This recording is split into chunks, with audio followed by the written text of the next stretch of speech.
Today we're going to be talking about the fact that all air cleaners are not created equal. Some are pretenders, some are contenders. We'll tell you which ones are which.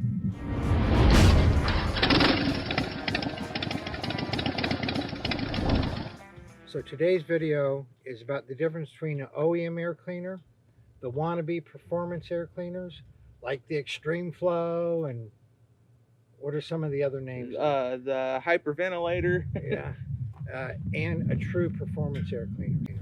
And there are several companies making true performance air cleaners, not just DK Custom, but some of our competitors are making good ones. But the vast majority, all the Screaming Eagle, all the Arlen Ness, all the the S&Ss that I'm familiar with are all wannabe performance air cleaners. They're not true performance air cleaners.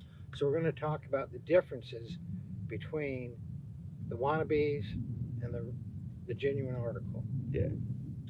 We find that there's 4 characteristics to a high performance air cleaner system. The first is a free-flowing element. The second is an external breather system that only allows cool, clean, oxygen-rich air to enter into the system. The third is getting rid of the EPA-conforming hotbox. And the fourth is what happens to the air after it passes through the filter element. And that's very important. Okay, so the first characteristic you mentioned is the filter element. A performance air cleaner system must have a free-flowing filter element, meaning it draws in, a presumptive amount of air to feed into the intake. Whereas factory air boxes and factory air cleaners, they tend to use paper elements, which are disposable and consumable, and they don't allow enough airflow to enter into your intake, and you lose a lot of performance by using a factory filter element. Yeah, the factory filter element is small and is very restrictive. And all the pretender performance air cleaners and true performance air cleaners use a free-flowing element. Most everybody is aware of that. And in fact, a lot of people think that if they just change their filter element that's in their stock box to a free-flowing filter element, that they've solved all the problems and now they have a performance air cleaner. And it is one of the aspects, but only one of the 4. Right, and there's still a few cons to just simply upgrading the filter element. One of which a lot of people don't realize is most Harleys have oil carryover issues. And when the oil carries over into your air cleaner, it soaks into the paper filter element much better than it does a free-flowing. So if you have a free-flowing filter element and your crankcase vents internally, it can be messy because that oil is going to find its way out of your high-flow filter element. Right. So, number 1, free-flowing element. Number 2, an external breather system. An external breather system is something that, as Dwayne was just saying, that all Harleys have carryover to varying degrees, and they carry over not only oil, but it's hot air and it's oxygen depleted air, and put it back into the combustion chamber. And a lot of people know that that's not a good thing to do and put an external breather system on. But the vast majority of people out there who think that they have a performance air cleaner, they're shoving all that crap right back into their engine. You can see what it does to the inside of your engine.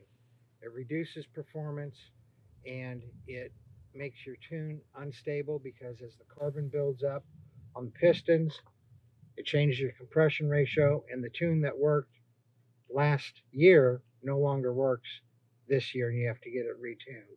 So an external breather system, if that is absent from an air cleaner, there's no possible way you can say that that's a performance air cleaner because you're robbing performance. And talking about the oxygen depleted hot air you're feeding into your intake, temperature plays a significant role in performance.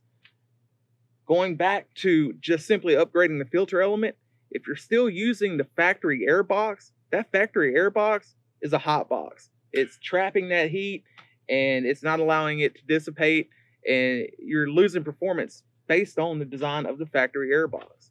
You get a much more optimal result by going to an open style air cleaner system such as this. And even if you have a cover over it, like you can see on this bike over here, Yeah. Even if you have a cover over it, it's not completely enclosed. Still, the cool air that's rushing by the bike is able to get in behind that cover. Whereas if it's enclosed, literally enclosed with just one little opening, it just gets superheated from the engine. Right. And again, it's solely because of the EPA that they do the enclosed air box for engine noise requirements, things like that. But it's just not healthy, and you lose a good bit of performance by using your factory air box. Now, a lot of people like the factory cover. The Rushmore cover is a good looking cover. A lot of the M8 bikes have cool looking covers on them. So you don't have to sacrifice your cover. You can use a lot of the round style filter elements, such as the 587 or in particular the 606, with your factory cover. So you keep that same look with a high performance air cleaner. With this exact air cleaner, I can put on the football cover right on it. I can also put on the Rushmore cover right on it. Correct.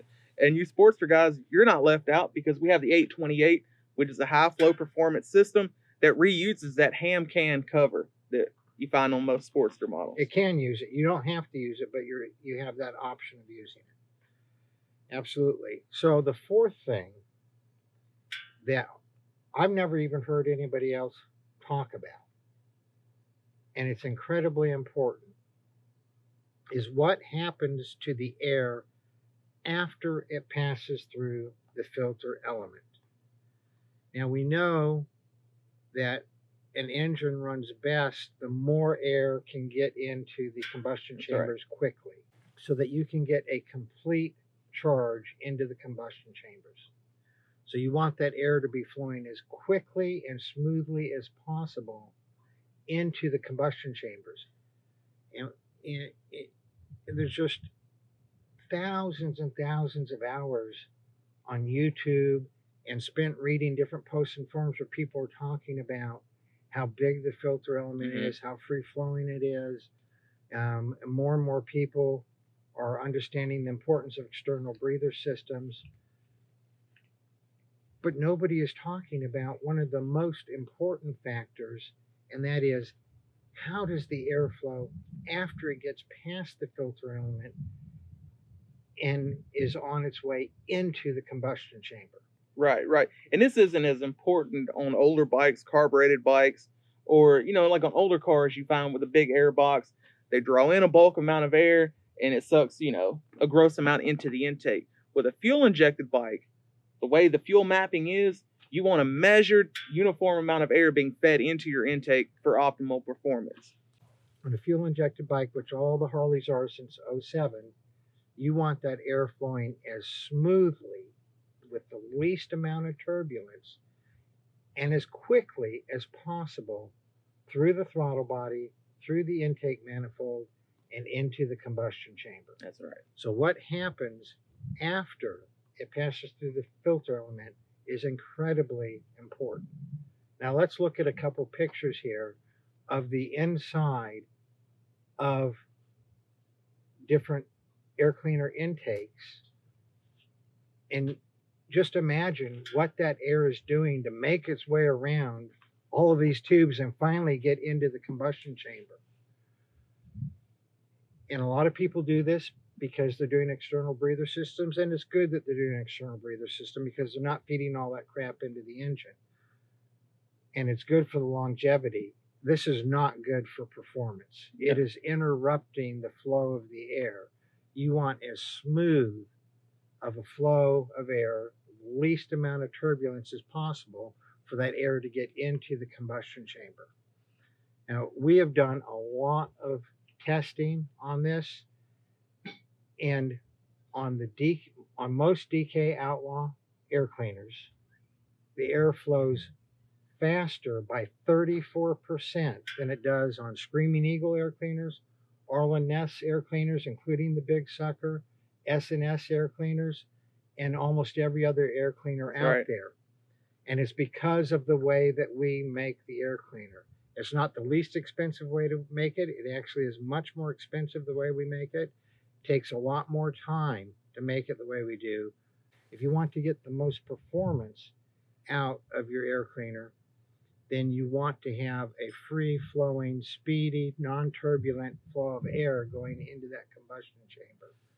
The number of people that we see on YouTube, we see in the forums, emails we get who have done a stage one upgrade to their bike and are saying that they have noticed little to no improvement in performance is incredible. I mean, it's just mind boggling that these people have spent this money on an air cleaner, exhaust, and a tuner, and they're not experiencing any perceptible to them increase in power or very little increase in power. And it's almost become a myth. It's almost become so commonplace that most people will say stage ones don't deliver that much increase in power. When you can look at all these charts here showing how much of an increase when you do a DK stage one, we're talking 10, 12, up 17% increase in torque and horsepower by doing a DK stage one. And a big part of that is the air cleaner. In fact, we have a lot of charts. You can put some up here, Dwayne, where it shows 10 and 12% increase in torque and horsepower just from an air cleaner. Just from an air cleaner. That's right. Where people are doing whole stage ones and aren't getting that much of an increase. The difference is that they think they're putting a performance air cleaner on when in fact they are not. It's called a performance air cleaner. What do they call them? Like extreme flow? What's S&S called theirs? The Stealth. Yeah, and of course S&S builds great engines and it has a great name. But their air cleaners have the same problems that all the other ones have out there. And that is, not all of them. There's a few other people making good air cleaners. So is it a myth that stage one upgrades don't produce significant increase in power and torque? Well, that's subjective because they're not all created equal. Right. So I think the myth is that you can't get a good solid increase in horsepower and torque with a performance stage one upgrade. The truth is that most people do add an air cleaner and do not get a significant increase in horsepower and torque. So that's not a myth that occurs. Most people do not get it because most people put on an air cleaner that is not like this. This air cleaner breathes externally. This air cleaner is manufactured in such a way that the air flows 34% faster than it does on your typical performance air cleaner. And of course it has a free-flowing element and it's not enclosed, in a hot box.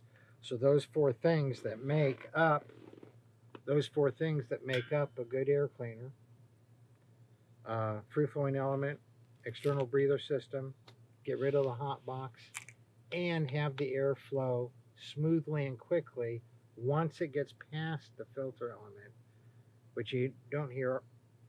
I don't know anybody else really talking about that. But it's incredibly important, and it's why you see people saying they got no significant increase in their power.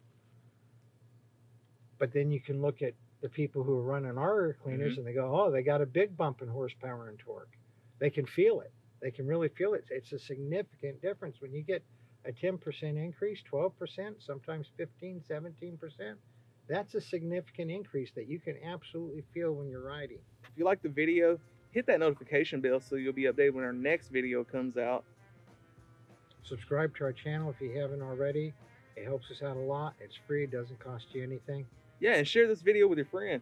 It might help them out. You might convince them to ditch that Screaming Eagle and go with the DK custom system. And also give us a thumbs up. We like it. Helps us out. Yeah. Y'all ride safe out there.